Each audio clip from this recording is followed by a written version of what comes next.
the week after I initially got my the running prosthetics, and I sort of was still a little self-conscious about running around in the prosthetics, so I found this old sort of abandoned football field behind my house. So I got up, about 5:30, 6 in the morning, and I go out and I say, I'm gonna run. I had just been at the clinic the week before, and I was running around. I had figured the prosthetics out in one weekend, so I thought for sure, I was the best guy in the world on these things. So that next Tuesday, I went to the field, and I was in for a rude awakening, because I don't know if it was the adrenaline or what it was with all the people at the clinic that made it seem like running in these prosthetics was easier than it actually was.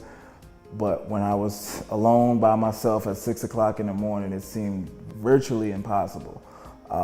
They hurt, I could barely stand, let alone walk or even think about running in them at that time. And right when I'm thinking that to myself, I hear this sort of wrestling in the bushes. So like, oh no. And I look over, and there's a fox just glaring at me.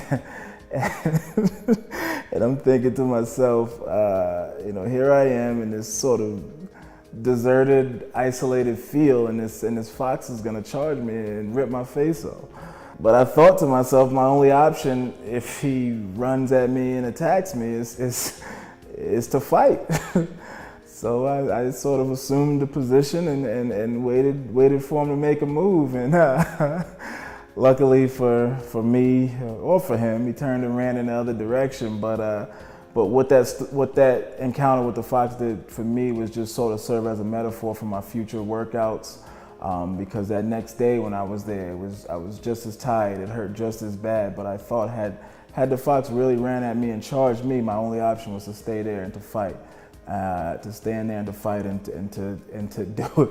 And so when my workouts got tough and the blades hurt and things just seemed like they were impossible, I thought about that. The only option I have is to stand there and to fight and to do it over and over again. And that's what I did. And now looking back at it, a year and 3 months later, I was one of the fastest guys in the U.S. on prosthetics. So to me, that I still think about the fox often, even now when things get tough. It just lets you know the only option you have is to stand your ground and to fight.